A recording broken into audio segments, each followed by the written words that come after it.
सद्गुरु कबीर जागवाश्रम शिवपुर वाराणसी के तत्वाधान में आयोजित विदेशी सत्संग कार्यक्रम के अवसर पर विराजमान श्रद्धेय श्री साहेब जी केरावस्ती पंजाब से पधारे हुए श्रद्धेय श्री गुरुदेव साहेब जी मंगल में संतमस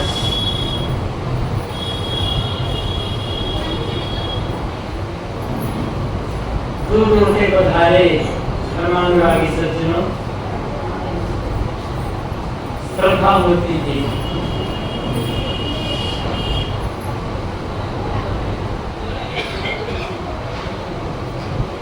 ज्ञान का खजाना तो हर आदमी के भीतर बना है। उस खजाने का कौन कितना उपयोग करता है, यह सब की अपनी समझ पर निर्भर करता है। जिस प्रकार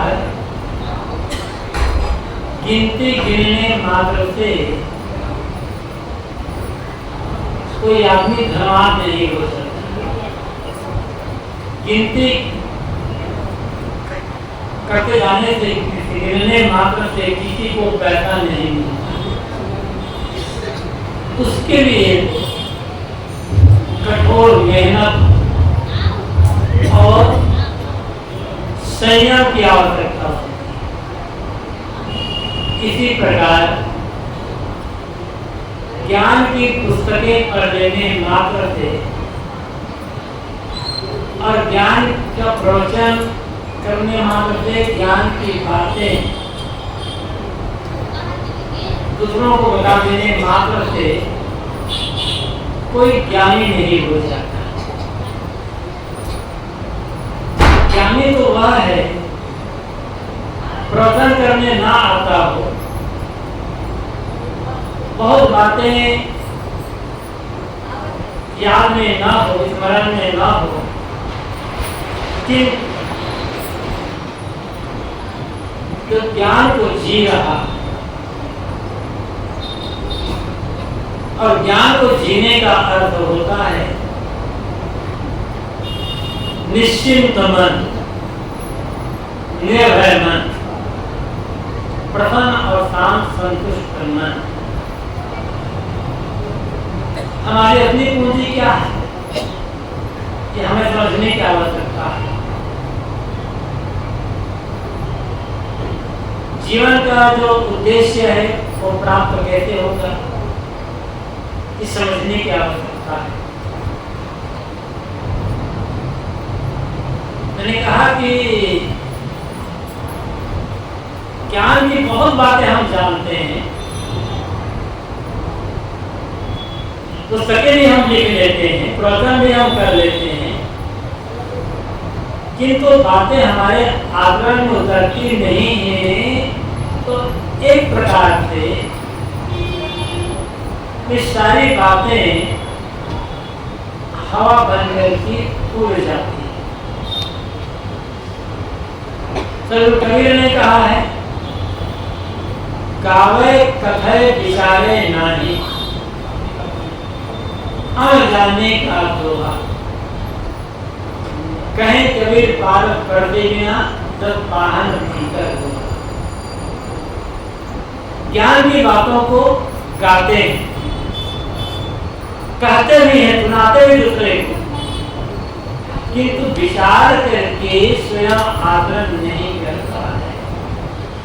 तो होता क्या है, कहा गया है आचार्य न पुनन्ति वेदा। आचरणहीन व्यक्ति को वेद भी पवित्र नहीं कर सकते हैं। वेद ज्ञान क्या करेगा, जब आचरण भी ठीक नहीं है तो। और सचमुच में ज्ञानी वह है वह है जो आचरण संपन्न है, जो चरित्रवान है। महाभारत में प्रसंग आया है, याद होगा आप लोगों को। युधिष्ठिर से पूछा गया है, पंडित कौन? तो युधिष्ठिर ने यह नहीं कहा है जो व्यक्ति अमुक जाति और अमुक वर्ण में पैदा होता है वह पंडित होता है या उसे पंडित कहा जाता है। युधिष्ठिर ने यह भी नहीं कहा कि जिस आदमी ने वेद और शास्त्रों को कंठस्थ कर लिया है उसे पंडित कहा जाता है। युधिष्ठिर ने यह भी नहीं कहा तो बहुत बड़ा प्रवक्ता होता है उसे पंडित कहा जाता है। किंतु उन्होंने सबका खंडन कर दिया और उन्होंने कहा, पटका पाकास्य चांदी शास्त्र विचिंतका सर्वे व्यसनो मूर्खा यज्ञवान स्वपंडिता। पढ़ने वाले और पढ़ाने वाले, शास्त्रों का चिंतन मनन करने वाले सभी व्यसनी हैं और मूर्ख हैं।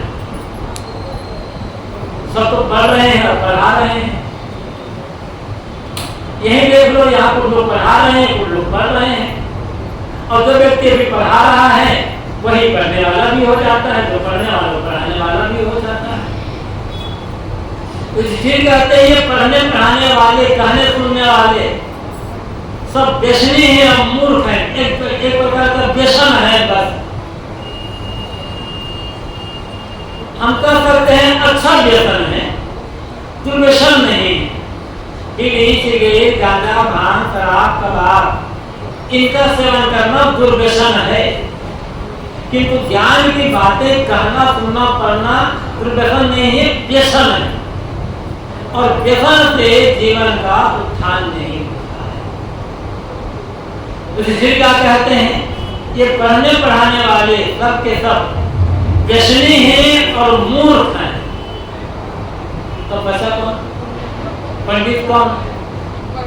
बड़ी सरल परिभाषा, यह क्रियावान सब पंडित है। जो चरित्रवान है, जो आचरण संपन्न है वह पंडित है, भले ही एक अक्षर पढ़ना न जानता। थोड़ा और आगे कहते हैं, ज्ञानी कौन, पंडित कौन? गीता में यही कहा गया है, यह सर्वे समारंभा काम संकल्प वर्जिता ज्ञानाग्निदग्धकर्माणं तमाहो पंडितम बुधा। जिनके सारे कर्म काम संकल्प, कामना से, लालसा, इच्छा से रहित है। मतलब जो कुछ भी करता है निष्काम भाव से करता है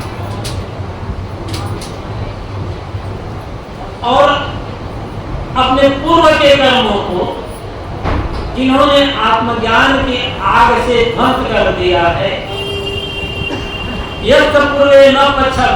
तथागत बुद्ध ने जो कहा धम्मपदम में, जिसके पहले के संस्कार नहीं है कुछ भी और आज वर्तमान के संस्कार कुछ भी नहीं, जिसके सारे विचार है, जिसके सारे के सारे कर्म संस्कार शुद्ध हो चुके हैं और शुद्ध होकर के ज्ञान की आग में भस्म हो गया, वो पंडित है। और ऐसा कोई भी हो सकता है। और ऐसा जो पंडित होगा उसे किस बात का दुख होगा? कौन साधु है, कौन गृहस्थ है, ये बड़ी बात नहीं। कौन अनपढ़ है और कौन विद्वान है, ये भी बड़ी बात नहीं। सच क्या है? ज्ञानी कौन है? ज्ञानी वह है जो दुखी नहीं होता और अज्ञानी वह है जो दुखी होता है। धुरंधर प्रवक्ता है शास्त्रों के, किसी बात को लेकर दुखी हो गया तो साधु प्रवक्ता है, ज्ञानी नहीं, विद्वान है। विद्वान दुखी होगा, ज्ञानी दुखी नहीं। विद्वान झूठ बोलेगा, ज्ञानी झूठ नहीं बोलेगा। विद्वान कलह कर सकता है, ज्ञानी कलह नहीं करेगा। विद्वान विवाद कर सकता है, ज्ञानी विवाद नहीं करेगा। तो जिसके मन में कलह नहीं है, जिसके मन में विवाद नहीं है, जिसके अंदर में विचार नहीं है, जिसके अंदर में किसी बात के लोभ नहीं है, तो दुखी क्यों होगा? अपने अपने भीतर झांकना है सबको। सबको अहंकार काम नहीं करेगा कि हम गद्दी पर बैठे हुए हैं, हम बड़े ज्ञाता हैं, हम तो साधु हैं, हम इतने साधु हैं, हम इतने बड़े, हमारे पास ऐसी ऐसी डिग्रियां हैं, हम लेक्चरर हैं, हम प्रोफेसर हैं, हम ये हैं। एक अहंकार काम नहीं करेगा। यदि किसी बात को लेकर आपका मन दुखी है, समझना मैं अज्ञानी आदमी हूं। और यह ज्ञान गाने गाने से दूर नहीं होगा, विचार करने से और विचार पूर्वक जो बातें समझने में आए उनका आकलन करने से दूर होगा। जिन सदगुरु कबीर कहते हैं, गावे कथे विचारे नहीं। गाते हैं, कहते हैं, किंतु विचार नहीं। तो होता क्या है, उनका गाना और कहना अनजाना का अनजाना ही रह जाता है। तोते को आप पढ़ा दो राम राम तो राम राम कहेगा, साहब बंदे पढ़ दो साहब बंदे ही कह लेगा, अल्लाह अकबर कहो तो अल्लाह अकबर कह देगा तोता। तोता को आप कीड़े बंद करके रोज पढ़ाओ, जैसा आप पढ़ाओगे तोता वैसा याद कर लेगा। लेकिन तोता से पूछो ये राम राम का क्या होगा, कहेगा राम राम। तोता से पूछो ये साहब बंदगी का अर्थ क्या होता है, तो कहेगा साहब बंदगी। उसे मालूम ही नहीं है ना। ऐसी ही दशा हमारी आपकी भी हो सकती है, लगता है ऐसी दशा है। याद कर लिए हैं बस, और किनके लिए याद किए हैं? दूसरों को बताने के, दूसरों को समझाने के लिए। कभी कभी हम लोगों को अकेले बैठकर ये विचार करना चाहिए, तो मैं प्रवचन करता हूँ, उपदेश करता हूँ, वो मेरे लिए भी है या केवल दूसरों के लिए? और जिस दिन बात समझ में आ जाएगी, मैं जो ज्ञान की ऊंची ऊंची बातें कहता हूँ लोगों को, वो दूसरों के लिए कम है, मेरे लिए ज्यादा है, उसी दिन से कल्याण हो जाए। लेकिन हम विचारते कहाँ हैं? ज्ञानी होने का अहंकार भयंकर बंधन का कारण है। अहंकार छूटेगा, बस अहंकार भी छूट जाएगा, विद्वान होने का अहंकार छूट जाएगा, किंतु ज्ञानी होने का अहंकार छूटना कठिन। और इसे ज्ञानी होने का अहंकार नहीं है, सचमुच में ज्ञानी हुआ है।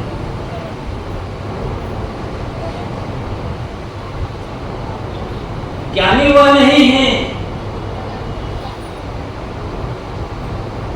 जो बहुत प्रवचन करता है, ज्ञानी हुआ है जो अपने अहंकार को जानता है,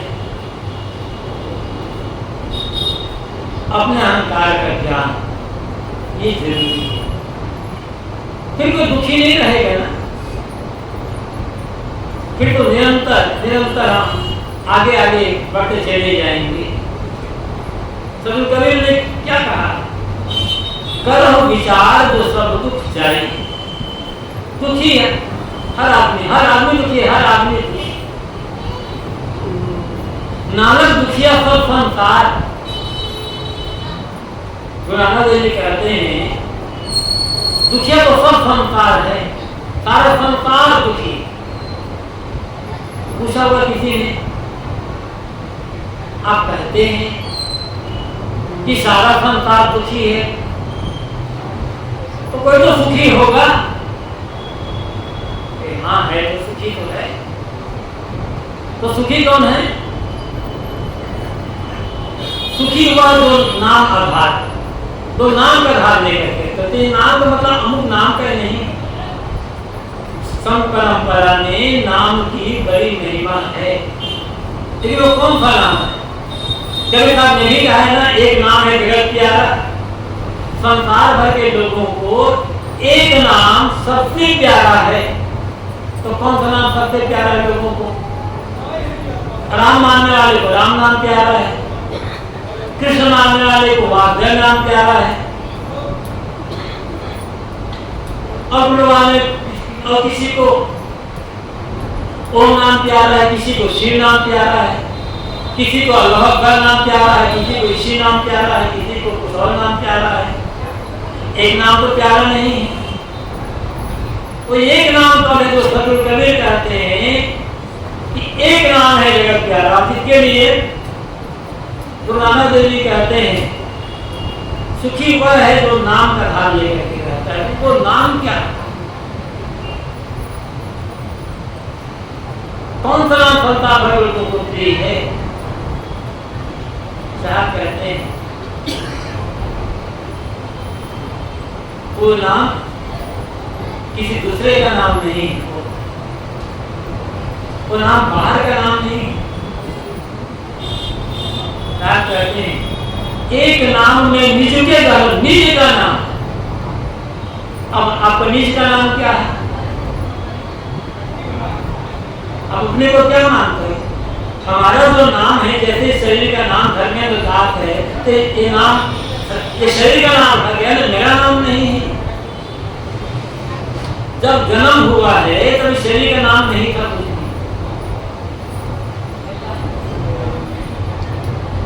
कुछ दिनों पहले नाम रखा गया, साधु वेद में तो नाम बदल गए।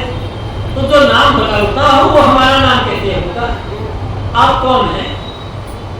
आपका नाम क्या है? आप वो आपका होना है, आपका अस्तित्व है, आपकी सत्ता है। उस सत्ता को आप जीव कहो, चेतन कहो, आत्मा कहो, रूप कहो, सोल कहो, उसको आप ईश्वर ब्रह्म भी कहना चाहो तो कह लो, कोई फर्क नहीं पड़ता, लेकिन वो आपका होना है। पहले आप हैं। थोड़ी सी उल्टी बात लगेगी लोगों को। पहले आप हैं, तब आपका ईश्वर है। ईश्वर पहले नहीं, खुदा का परमात्मा पहले नहीं, पहले आप हैं। आप ना होते तो ईश्वर की कल्पना कौन करता है? आप ना होते तो ईश्वर का भजन कौन करता है? आप ना होते ईश्वर सिमरन कौन करता? आप ना होते ईश्वर का नाम कौन लेता? पहले आप है ना, आप ईश्वर पहले नहीं। आप दुखी हैं, हम दुखी हैं। अपने दुख को मिटाने के लिए हमने ईश्वर की कल्पना कर ली है बस।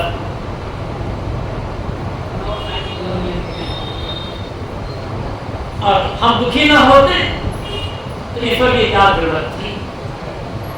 तो पहले आप है ना, तो आपका होना आपको नाम है, मतलब स्वयं का ज्ञान, मैं कौन हूं इसका बोध जब तक नहीं होगा तब तक भटकते रह जाएंगे, हमारा दुख दूर नहीं हो पाएगा। लेकिन एक बात और याद रखना होगा, स्वयं का ज्ञान हो जाने मात्र से काम नहीं बनेगा। वैसे ही कुछ करना पड़ेगा आचरण। दो बातें, एक है व्यवहार की बात, एक है अध्यात्म की बात। जान तो नहीं है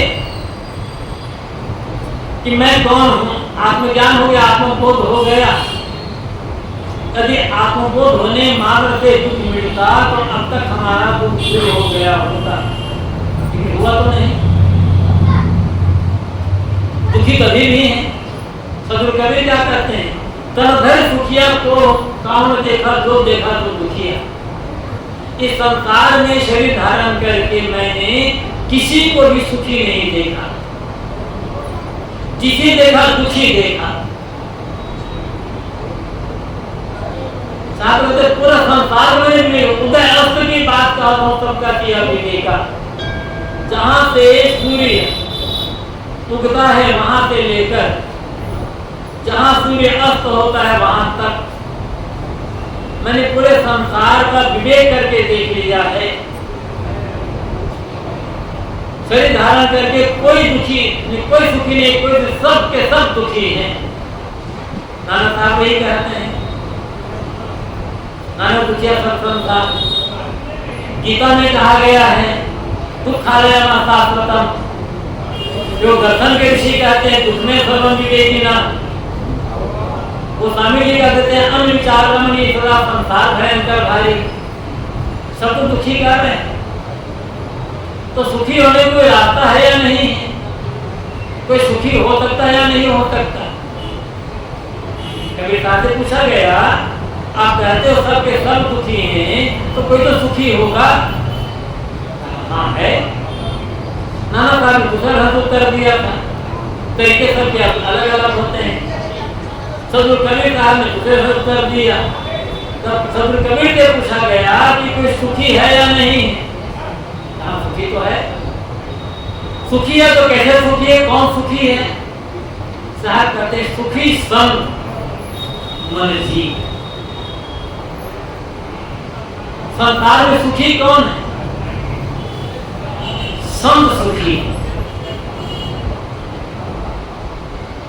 तो किसी ने कहा होगा साहब से, शायद हम तो संतों को भी दुखी होते देखा है।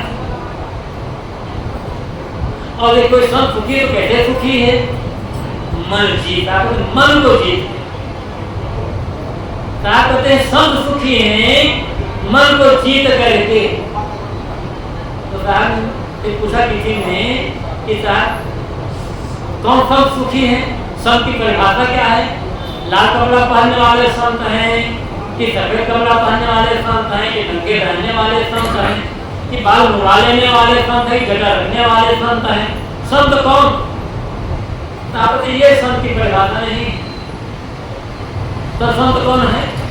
मन जीत, जिन्होंने अपने मन को जीत लिया है, या तो ईमानदारी पूर्वक अपने मन को जीतने के लिए साधना कर रहा है, वो संत है।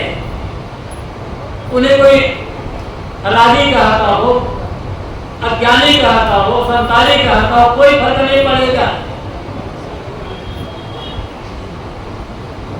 बस मन को जीतने के लिए काम कर रहा है, वो संत है।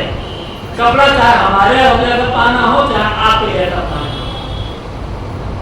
अपने नाम के आगे, हमारे नाम के आगे आपने संत लगा दिया, सदगुरु लगा दिया, तो आप कहने से मैं संत नहीं हो जाऊंगा। या मैंने खुद अपने नाम आगे लिख दिया कि संत ये, तो नाम के आगे संत टाइटल लगाने से कोई संत नहीं हो जाता है। संत वह है जो मन को जीतने का काम कर रहा है या जीत लिया है। तो मन को जीत लिया तो दुखी क्यों होता? वही तो ज्ञानी। और इसके लिए चाहिए निरंतर का अभ्यास। ये कहने के लिए हर आदमी परेशान है, मन की चंचलता है। दुख का एक ही कारण मन की चंचलता। और यदि मन चंचल ना होता, मन शांत है, तब कोई दुखी नहीं रहते। सदगुरु कबीर कहते हैं यदि आदमी अपने चित्त को चंचल न बनाए, चित्त को स्थिर कर रख ले, जहां बैठे हैं वही स्वर्ग की प्राप्ति। स्वर्ग बाहर नहीं है, कहीं भी आकाश में। हम कल्पना करते हैं आकाश में स्वर्ग है। यदि मेरा मन शांत हो गया, यदि आपका मन शांत हो गया, बियाबान में बैठे, झोपड़ी में भी बैठे हैं, तो झोपड़ी ही स्वर्ग बन सकती है। और मन अशांत है, उद्विग्न है, उत्तेजित है, व्याकुल है, तो महल भी नरक बन सकता है। स्वर्ग और नरक बनाने का काम करता है हमारा मन। बंधन और मोक्ष बनाने का काम करता है हमारा मन। और मन ही तो बस में नहीं है, मन जितने में नहीं आ रहा है, मन शांत नहीं हो रहा है, एकाग्र नहीं हो रहा है। जहां देखो जहां देखो जहां देखो एक शिकायत रहता है, मन तो भागता है, मन तो ठहरता नहीं है, मन तो रुकता ही नहीं, ये तो चंचल है, मानता हूं मैं। लेकिन कभी विचारने का काम किया कि मन चंचल क्यों है? मन की चंचलता का कोई कारण तो होगा ना। गलत देखना, गलत सुनना, गलत सोचना, गलत बोलना, गलत खाना पीना और गलत लोगों से बात व्यवहार रखना, यह है मन की चंचलता का कारण।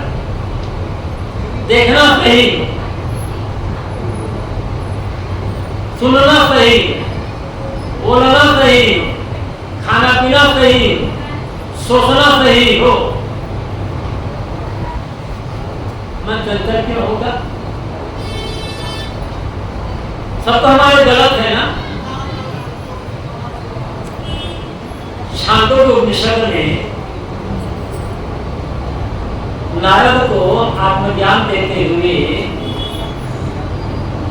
सनत कुमार ने एक लंबा उपदेश दिया है। उसी क्रम में सनत कुमार ने एक बड़ी अच्छी बात कही है, आहार शुद्ध सत्व शुद्धि, सत्व शुद्ध ध्रुवा स्मृति, स्मृति लंबे सर्वग्रंथि नाम विप्रमोक्ष। आहार के शुद्ध हो जाने पर सत्व अंतःकरण शुद्ध होता है, और अंतःकरण शुद्ध है तो कहीं दुखी नहीं, अंतःकरण मलिन है तो कहीं सुखी नहीं है। आहार शुद्धि की आवश्यकता है, लेकिन आहार शुद्धि का अर्थ क्या होता है? आहार का मतलब क्या होता है? हमारा आहार शुद्ध है? कभी विचारा है? जो हम भोजन करते हैं आहार वही नहीं। तो हम भोजन करते हैं, आप कहते हैं हम नाश्ता कर रहे हैं, जलपान कर रहे हैं, खाना खा रहे हैं, कोई वक्त हम ब्रेकफास्ट कर रहे हैं, ये सब मुख का आहार है। बातें सब अलग अलग है, अंत एक ही तरह। ये मुख का आहार है। देखना आंख का आहार है, सुनना कान का आहार है, बोलना जीभ का आहार है, छूना त्वचा का आहार है, और सोचना मन का आहार है। आहार शुद्ध हो। पहले हम शुरू करते हैं सुबह का हाथ महाते। आहार मुख का आहार, खाना क्या वो शुद्ध है? बनाने वाला कैसा है? देखो, यदि भोजन बनाते समय बनाने वाले के मन में क्रोध है, घृणा है, ईर्ष्या है, दुख है, चिंता है, तो आपका आहार कभी शुद्ध नहीं है। इसीलिए कहा गया कि भोजन बनाने की रोटी जिसको भी मिली हो, चाहे आपका नौकर बना रहा हो, या आपकी पत्नी बना रही हो, आपकी माँ, आपकी बहू बना रही हो, आप बना रहे हो, या आपका कोई सहायक बना रहा हो। बनाने वाले का मन शांत, निर्मल, संतुष्ट होना चाहिए, प्रसन्न मन, तब हाथ शुद्ध होगा। और वो भी जो भोजन सामग्री है ईमानदारी की कमाई करो, खुद लेकर के बड़ी मिठाई खाओगे, आहार शुद्ध नहीं होगा। 2 नंबर का माल बेच करके पैसा कमाओगे, आहार शुद्ध नहीं होगा। छीन करके खाओगे, आहार शुद्ध नहीं होगा। और खाते समय आपके मन में चिंता है, किसी बात को लेकर आपके मन में क्रोध है, किसी बात को लेकर आपके मन में किसी के लिए ईर्ष्या है, विरोध की भावना है, दुखी है मन आप, आहार शुद्ध नहीं। इतनी सारी शर्तें हैं कि एक चीज के लिए जो खाना हम खाते हैं ना, तो उसके लिए बनाने वाले का मन प्रसन्न हो, ईमानदारी की कमाई से हो, या किसी ने बड़े प्रेम से श्रद्धा से दिया होगा। खाते समय हमारा भी मन शांत हो, संतुष्ट हो, प्रसन्न हो, चिंता मुक्त हो, निर्भय हो, और जो खा रहे हैं वो सात्विक हो, संतुलित हो, सुपाच्य हो, तब एक आहार शुद्ध होगा।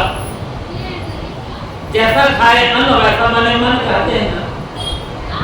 आहार ही गंदा है तो खाना ही गंदा है, तो मन तो चंचल बनेगा। शुरुआत यहाँ से होगा, गड़बड़ी यही हो रही। ये ठेला में आप लोग खाते हो, ठेला का भोजन कैसे होता है, कई विचारा कई बार देखते भी हैं हम। कभी कभी मुझे हंसी आती है, हंसी वाले दुख भी होते हैं। आजकल एक ट्रेंड चला है, क्या चला है, ये क्या कहते हैं, गोलगप्पा पानी पूरी जानते हैं, खाए होंगे आप लोग। अब मुँह पानी आ गया होगा नाम सुन करके। तो लोग करते क्या है, लोग खड़े हैं गोलगप्पा ऐसा निकाला, मसाला डाला, आते पसीना है, डुबा रहा है पानी में, वह निकाल कर दे रहा है, और आप खा रहे हैं। अब खा कर जब पसीना पोछा तो एकदम गंदा कपड़ा से पसीना पोछा, जिस कपड़ा से आप पैर में नहीं पोछोगे, उसे फिर हाथ में डुबा रहा है। और खाने के पश्चात आपने पैसा दिया तो पहले जिम में जिस चाटा तो गिला, फिर हाथ में डुबा दिया। कितना पवित्र पानी पूरी मुक्ति हो जाएगी, आप जन्मोदर नहीं पी पाओगे गुरु जी, लेकिन पानी पूरी खाओगे ना जरूर। ये उदाहरण याद आ गया आपका। आपके मैं कह रहा था आहार,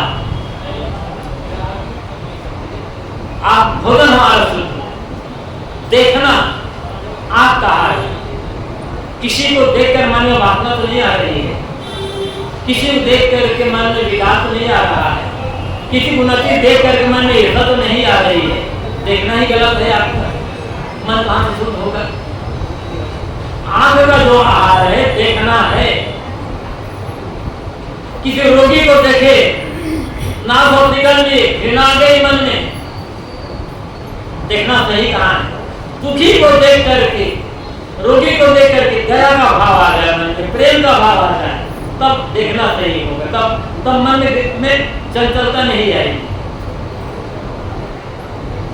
किसी युवती को देखे, किसी युवक को देखे, विकार आ गए मन में, वासना आ गई मन में, कहाँ से मन शुद्ध होगा आपका, कहाँ में आपका मन चंचल, कहाँ से आपका मन संयम हो गया होगा, एकाग्र कैसे होगा, चलता तो होगा ना। किसी का पैसा देखिए, लोग आ गया मन में, चलता तो होगा ना। तो ये देखना आपका हार है, सुनना है, बिना सुने काम नहीं चलेगा। किसी की बुराई सुन करके मन में बड़ा मजा आ रहा है, बुराई सुनने में आदमी को मन को अच्छा आता है, आनंद आता है। ये जीवन की बात बता रहा हूँ, बड़ी सरल बात है लेकिन बड़े कठिन भी। किसी की बुराई सुनकर मन में खुशी हो रही है और किसी की प्रशंसा सुनकर मन में दुख हो रहा है, आपको सुनना कान का हाल गलत है, मन चंचल होकर। अपनी बुराई सुन करके दूसरे की बुराई सुन करके मन खुश हो गया, खुद की बुराई सुन करके मन दुखी हो गया, दूसरे की प्रशंसा सुन करके मन दुखी हो गया और अपनी प्रसन्नता सुन करके मन खुश हो गया, कान का हाल गलत है, आपका मन चंचल होगा ही होगा। दूसरे की बुराई सुन करके दुख हो और खुद की बुराई सुन करके मन प्रसन्न, खुद की प्रशंसा सुन करके दुख हो, दूसरे प्रशंसा सुनकर मन खुश हो, तब समझना कान का आहार हो गया। ज्ञान की बातें सुनने के लिए मन में प्रसन्नता है, ज्ञान की बातें जितने सुनते हैं मन प्रसन्न हो रहा है, तो कान का आहार शुद्ध है। ऐसा आप सोच रहे हैं, मन में चिंतन निगेटिव थिंकिंग है, नकारात्मक ईर्ष्या द्वेष बैर विरोध का चिंतन है, मन का आहार गलत, मन तो चंचल हो गया ना। दया क्षमा प्रेम समता शांति ज्ञान विवेक विचार संयम साधना की बात सोच रहा है मन का आहार शुद्ध है, तब मन की चंचलता मिलेगी। और मन की चंचलता मिल गई, कोई दुखी नहीं रह गया। एक आहार छांदोग्योपनिषद में जो सरस्वती नारद को कहा है कि आहार शुद्ध हो, एक आहार शुद्ध है, आंख नाक कान जीभ त्वचा और मन, एकदम जो कुछ भी ग्रहण कर रहे हैं सब आहरण मतलब लेना खींचना, तो कुछ भी हम करेंगे सब शुद्ध हो संयत हो संतुलित हो। अब किसी कारण से मन में कोई भी कारण उत्तेजना लोभ होना आ जाए, तब समझना अब मेरा मन शांत होने की दिशा में आया है, अब अपने मन को मैं शांत कर सकता हूं। चाहे गृहस्थ हो चाहे विरक्त, रास्ता दोनों के लिए एक बराबर है। चाहे गृहस्थ हो चाहे विरक्त, हम दोनों तो आदमी है ना, और दुख किसी को नहीं चाहिए, दुख किसी को प्रिय नहीं है। बचना चाहते हैं दुख से और काम कर रहे हैं जिससे दुख बढ़े, तो दुख से हम बचेंगे कैसे? इसलिए बड़ी सावधानी की आवश्यकता है। साहब ने कहा है, सदगुरु कबीर ने, हम आगे हम पाछे हम दाहिनी देख, हम पर लोग हम गए सो हम है नहीं। आगे सावधानी, पीछे फहम का होता है समझ, लेकिन फहम का अर्थ है सावधानी, समझ और सावधानी। समझ और सावधानी पूर्वक काम करें, समझ और सावधानी पूर्वक देखें, समझ और सावधानी पूर्वक सोचें, समझ और सावधानी पूर्वक खाएं, समझ और सावधानी पूर्वक बात बोलें, समझ सावधानी पूर्वक व्यवहार करें, मन चंचल होगा ही नहीं। जीवन के लिए बढ़िया तरीका दो साधन अपनाना है, एक समझ सही हो और एक सावधानी। सावधानी का मतलब है पूर्ण जागृत, आत्म जागृत मन, पूर्ण जागृत। इसीलिए कहा गया है अपदीपो। इसे साहब ने कहा सबको जागृत नींद न कीजिए, जागना कहना चाहिए। एब्सोल्यूट अवेयरनेस की जागृति, अवेयरनेस। हम अवेयर कहाँ, सावधान कहाँ? यदि सावधान रहते तो मन में नकारात्मक बात कहाँ से आती? सावधान रहते तो मन से गाली कैसे निकलती? सावधान रहते तो गुस्सा कैसे होता? सावधान रहते तो लोभ कहाँ से आता मन में? सावधानी वहां छूट जाती। सावधानी का मतलब है वो खवास में जीना, और वो खवास में जिएगा वो दुखी नहीं, वही संत है, वही धार्मिक, वह पुजारी। पूजा कुछ नहीं कर सकते। तो बात यहाँ से शुरू हुई थी कि हर आदमी के भीतर ज्ञान का खजाना साहब ने कहा है, पानी पियावत क्या फिरो घर घर नारियल पार। दुनिया में उपदेश देते क्या पी रहे हो? हर आदमी के भीतर ज्ञान समुद्र ला रहा, हर आदमी को अहंकार है कि मैं बड़ा ज्ञानी हूं। और मैंने कहा था कि ज्ञानी होने का अहंकार आदमी को फैलकर भटकाता है। ज्ञानी हुआ है जो अपने अहंकार को जानता है और दूर करता है। यही तो जागना है। एक होती है रात की नींद और एक होती है दिन की नींद। रात में सोते हैं तो रात की नींद तो टूट जाती है, लेकिन ज्ञान की नींद, मोह की नींद क्या टूट रही है? अज्ञान और मोह की नींद टूटे, इसी के लिए तो सत्संग की आवश्यकता है। लेकिन हम सत्संग में भी आते हैं और सत्संग में आकर भी सो जाते हैं। सत्संग में आए हैं, मोबाइल से बात कर रहे हैं, इतनी भी तमीज नहीं रह गई लोगों में, इतना भी शिष्टाचार नहीं रह गया लोगों में कि कम से कम जहाँ ज्ञान चर्चा हो रही है, मंदिर में गए, गुरु आश्रम में गए, सत्संग चल रहा है, वहां तो मोबाइल बंद करते हैं, वहां तो मोबाइल से बात न करें। कहाँ जा रहे हैं? सो तो रहे। ये एक के लिए बात नहीं, कहीं चले जाओ, हर के किसी कोने में संचालक कहते कहते थक जाता है कि मोबाइल बंद करो, और तुरंत मोबाइल चलाना शुरू कर देते हैं। आए सत्संग सुनने के लिए, ध्यान मोबाइल पर है, सत्संग में कहाँ मन है? जागोगे कहाँ से? मंदिर गए हैं लोग, तो मंदिर में भगवान का मंदिर गए हैं, मंत्र भी बोल रहे हैं, मोबाइल कान में भी लगा हुआ है। कहाँ से जागोगे भाई? जागने कहाँ भूमिका, वहां भी सो रहे हैं ना। मोबाइल है या किसी चीज है, प्रयोग की चीज है, प्रयोग करना गलत नहीं है, लेकिन समय, स्थान, हर चीज का जो हम समय देख करके, स्थान लेकर के प्रयोग करेंगे तो कोई भी चीज गलत नहीं। स्थान देखते गलत तो हर आदमी के भीतर भरा हुआ है ज्ञान का खजाना। गाठी अगर मरम में जाने पारक ही ना सुनी।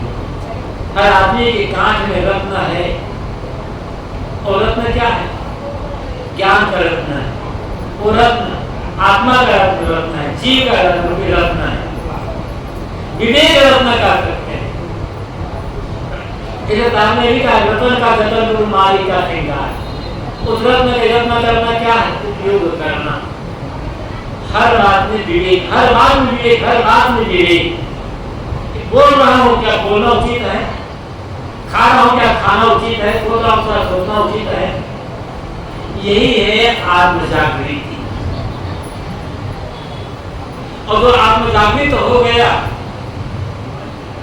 उसके लिए दुनिया में दुख नहीं रह गया है। हमें और आप सब संतों विजनों का सहारा लेकर, इनके निर्देश पाकर, इनके बताए रास्ते पर चलने की आवश्यकता है। ऐसा नहीं कि कल्याण का मार्ग नहीं, या कल्याण का मार्ग बताने वाले नहीं।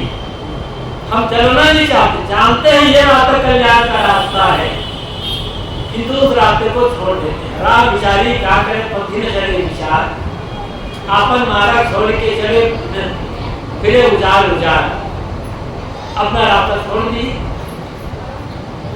एक बात और अंतिम का समाप्त करता हूं। जो बात हम, आप चाहे अपने बेटे को समझा रहे हो, पत्नी को समझा रहे हो, पति को समझा रहे हो, सास को, बहू को, पिता को, पुत्र को, भाई को समझा रहे हो, पुरोहित से समझा रहे हो, समाज में भी गुरु समझा रहे हैं, भाई को भाई समझा रहे हैं, हर साधु गृहस्थ स्त्री को सबको बताइए, जो बात मैं दूसरों को समझा रहा हूँ, मुझे उसका पालन खुद को करना चाहिए। ऐसा सोच करके हम खुद पालन करने लग जाएं, इसी जीवन में पूरा का पूरा कल्याण हो जाएगा। और इसी जीवन हम अपने आप को से बचा लेंगे। हमारे मानव जीवन पाना, सत्संग करना, सत्संग में आना, साधना करना सब सफल हो जाएगा, और सदा के लिए हम दुखों से मुक्त होकर के कृतार्थ हो जाएंगे। आप लोगों ने मेरी बातों को ध्यान से सुना,